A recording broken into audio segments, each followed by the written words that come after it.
Mi nombre es Juan Manuel Álvarez Vera. Soy de la carrera de Ingeniería Civil de Grupo Quinto KT. La materia actualmente se llama hidráulica, anteriormente se llamaba mecánica de fluidos. Bueno, la catedrática encargada de esta materia es la ingeniera Daniela Pon de los Santos Rosales.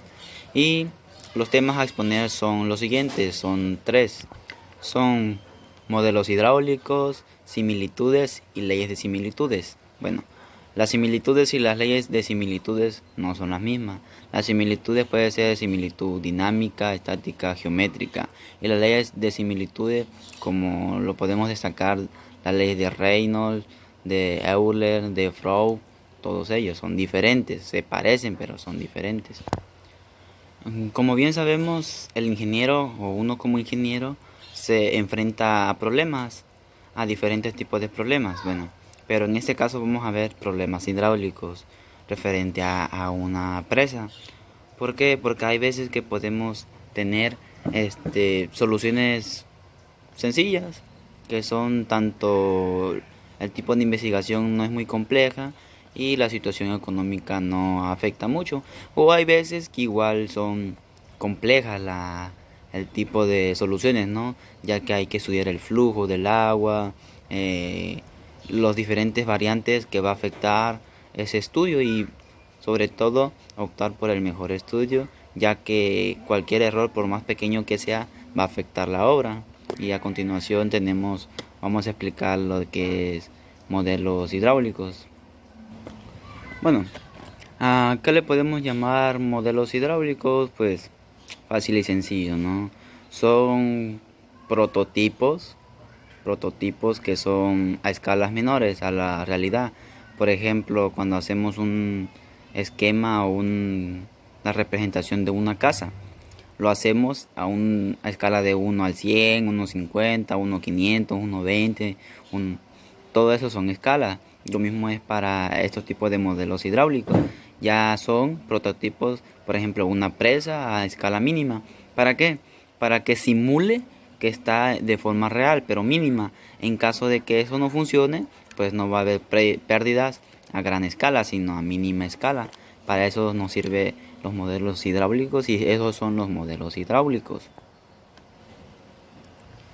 Y antes de abordar el siguiente tema, cabe destacar que hay un análisis de semejanza y dimensional, el cual nos va a proporcionar un análisis correcto con lo que nosotros decíamos anteriormente, no ya sea dinámicamente, geométricamente, dependiendo del tipo de investigación que queremos hacer o el tipo de obra en el cual vamos a trabajar.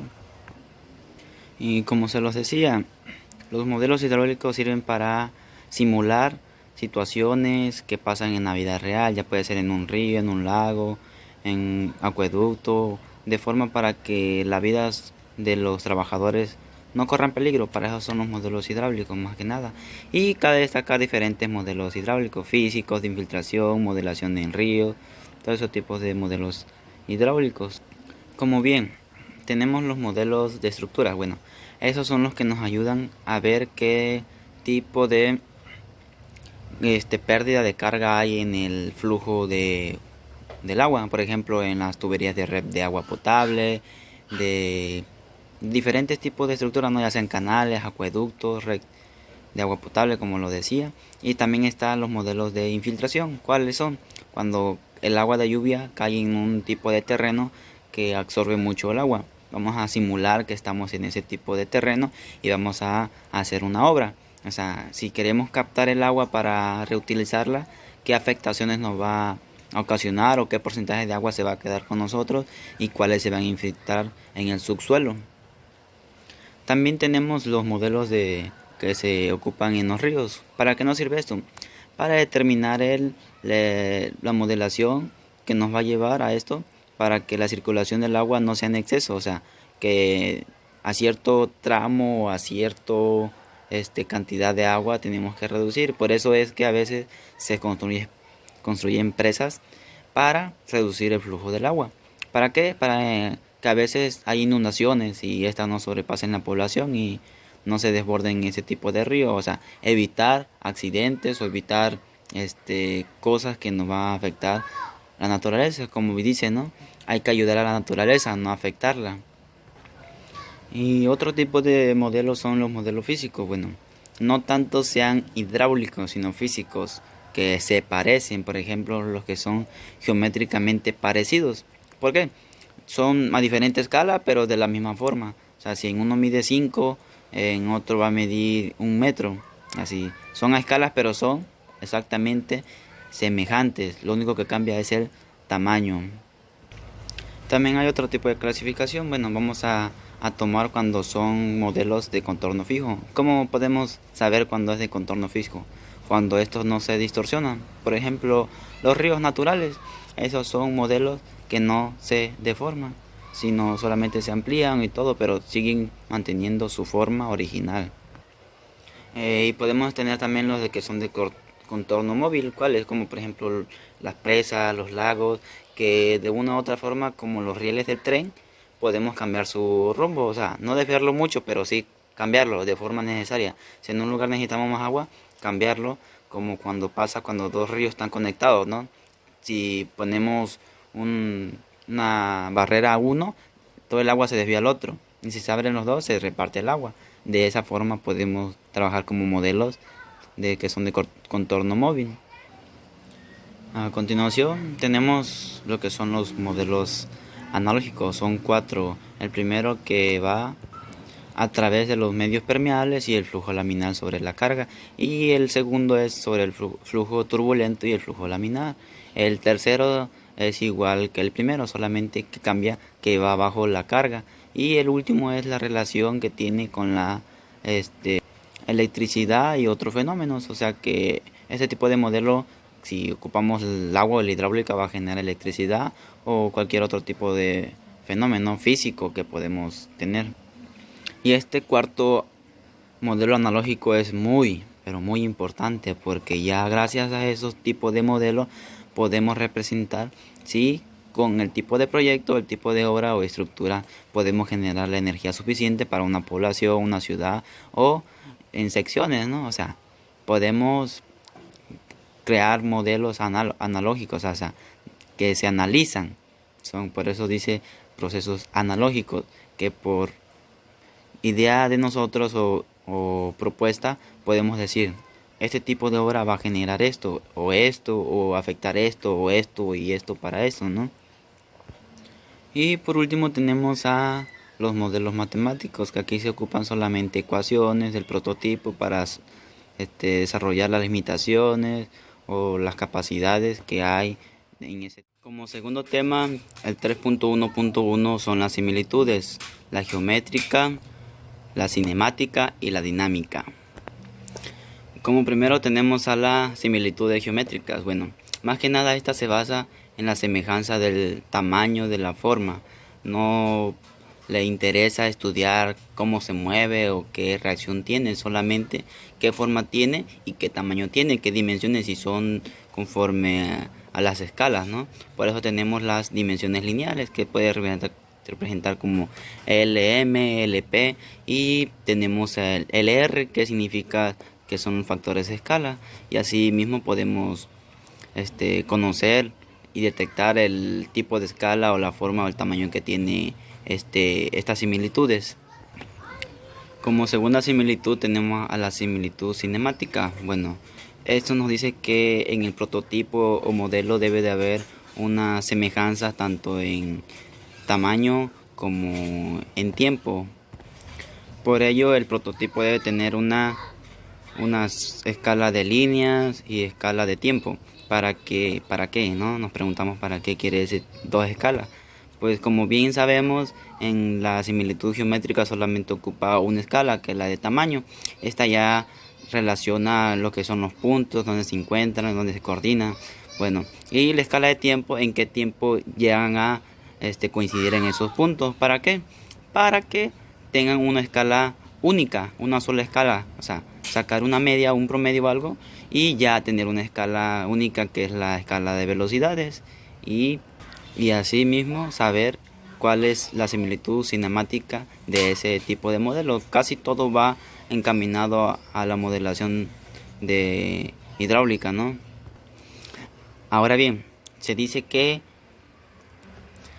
Si las fuerzas del fluido ejercidas en puntos semejantes y del modelo prototipo y estas se relacionan entre sí con un valor de fuerzas fijo, quiere decir que se cumple la semejanza dinámica, y esto nos viene a dar a entender que las otras dos similitudes o semejanzas, como lo podemos tener, quiere decir que si las dos se combinan, por ejemplo la similitud geométrica y la similitud cinemática, esto produce una similitud dinámica, como lo dice su nombre, ¿no? Movimiento. Y como vimos en el pasado, que es la similitud cinética, genera un tiempo, y ese tiempo y puntos generan velocidades. A eso se refiere la similitud dinámica, pero sin olvidar que también debe tener la misma forma, o sea, no la misma, sí, la misma forma, pero el tamaño puede variar. Si, por ejemplo, esto es de ese tamaño, esto es así, es menos el tamaño, pero tiene la misma forma, ¿ok? A eso se refiere con este tipo de similitudes. Y para cerrar este tema, estos tres tipos de similitudes, pues más que nada es como una fuerzas de inercia, ¿no? Son fuerzas de inercia que se generan en el prototipo. Pero ¿qué quiere decir? Que la suma de todas esas fuerzas deben dar igual a cero, que son los principios de la estática, ¿no? Y la dinámica también funciona así. Y por eso este tipo de similitudes son importantes a la hora de estudiar un modelo, un prototipo, por lo que decía. Como tercer tema tenemos las leyes de similitudes. Bueno, estas son tres, son más, pero la que nos interesa son tres, que son la de Froude, la de Reynolds y la de Euler. Como primero vamos a estudiar las leyes o el número de Froude, como se conoce particularmente. El número de Froude representa la relación en que están dadas las fuerzas de inercia y las fuerzas gravitatorias. ¿Cómo? La fuerza de inercia, miren. Este es un pequeño ejemplo. Este es donde va el movimiento, está haciendo inercia. Inercia. Como fricción, pero es inercia. Por inercia se va. Inercia. Está inclinado, se va por inercia hacia abajo. ¿Y cuáles son las fuerzas gravitatorias? Las que actúan de arriba hacia abajo. Hay una fuerza que la está haciendo hacia abajo. Si esa fuerza no existiera, la fuerza gravitatoria, esto miren, en vez de ir así, se fuera. Elevando, pero como la fuerza está aquí arriba, hace que se baje hacia abajo. Como nosotros los seres humanos, ¿no? Que vamos caminando y vamos hacia abajo, por la corteza terrestre. Y si esa fuerza, como se los decía, que tenemos el ejemplo cuando vamos al espacio, ¿no? Cuando van los astronautas y deben de ocupar un traje especial que pese, si no, flotarían mucho más. Ahí se pierde la fuerza de gravedad. Esa es la relación que existe entre la inercia y las fuerzas gravitatorias. Por lo tanto, si nos damos cuenta, este tipo de número, esta ley de similitud, viene dado que si cualquier prototipo o cualquier modelo está dado por las fuerzas gravitacionales, quiere decir que cumple con la similitud de la dinámica, que está como el modelo de FR1 de Froude, ¿no? Que significa de Froude. Y siendo FR la relación que hay entre el número de Froude y el modelo, el prototipo, quiere decir que hay una división, ¿no? Para saber cuál es el número de Froude en ese tipo de ley, que viene expresado de la siguiente manera. Nos dice que F está dado igual a V sobre raíz de GL. ¿Qué quiere decir V? Bueno, V significa la fuerza de inercia, como ya se lo dije en el principio, y GL, su raíz de GL es las fuerzas gravitacionales, para calcular el FR. Y así podemos pasar al siguiente tema, que es el modelo o la ley de Reynolds. Para la ley de Reynolds dice que este relaciona y expresa que hay una relación entre la fuerza de inercia, como lo tiene Froude, y una fricción interna. La fricción interna es debido a la viscosidad. Y pues sencillo, ¿no? Esta viene representada como RE, que es la relación de Reynolds, igual a BL sobre V, que es la relación de y la fuerza de inercia sobre la fuerza de viscosidad. Y eso es todo lo que el modelo de semejanza de Reynolds. Bueno, como tercer ley es la ley de Euler. Bueno, acá hay una relación muy importante, un factor que los tres manejan, que son las fuerzas de inercia, ¿no? Y pues en la primera era la fuerza de inercia sobre las fuerzas gravitacionales, la segunda la fuerza de inercia sobre las fuerzas viscosas, y este da que la fuerza de inercia va a ser dividido entre la fuerza de presión. Bueno, ¿dónde podemos aplicar la ley de Euler? Sobre todo lo podemos aplicar en el agua, en el mar, en un río, que a mayor profundidad hay mayor presión. Y aquí es lo que él toma, ¿no? La fuerza de presión. O sea que si entre más va subiendo hacia arriba, igual hacia el espacio, hay una presión. La presión va bajando. Aquí es el punto cero. Aquí. De aquí partimos, va bajando la presión. Por eso vamos cada vez siendo más ligeros. Más ligeros, más ligeros. Más ligero, más ligero. Hasta que llega y ya se pierde la presión y uno flota. Ahora, si vamos la presión hacia abajo, vamos hacia abajo, más pesado, la presión más aumenta, la presión, la presión, la presión, la presión, y hasta eso nos puede comprimir. La misma presión del agua nos puede comprimir, hace esto, que nos comprima la presión. Por eso Euler maneja la inercia, ¿no? La fuerza que vamos ejerciendo sobre la presión, que nos va cada vez presionando más, así, presionando más. Por eso entre mayor altura, menor presión. Entre menor altura, más presión. Es como cuando viajamos de aquí a la ciudad de México, ¿no? En la costa el aire es más ligero, o sea, se respira más. Y en una ciudad que ya es de altura más de 2000 metros, ya el aire es pesado, o sea, uno respira más calmado. Esa es la diferencia, ese es uno de los ejemplos. Y pues para terminar todos estos tres temas que vimos anteriormente, podemos decir que hay una infinidad de modelos, de prototipos, como lo queramos llamar. Esto nos hace que las cosas sean más fáciles, que en el pasado teníamos que comprobarlo físicamente. Por ejemplo, si un edificio vamos a construir, vamos a meter puros sistemas hidráulicos, hasta que nos fallara nos íbamos a dar cuenta, porque no existía el estudio de mecánica de fluidos hace mucho tiempo. Pero desde el año de 1880, 90 a la actualidad se han ejercido o han creado muchos libros, muchas ecuaciones de mecánica de fluidos para ayuda de nuevos ingenieros, ¿no? Y darle soluciones eficaces y confiables. Por eso es importante construir un modelo hidráulico para evitar accidentes y evitar lo que en el pasado se hacía, que el dinero se perdía y a veces hasta había pérdidas humanas. Y es todo. Espero y les haya servido de esta explicación.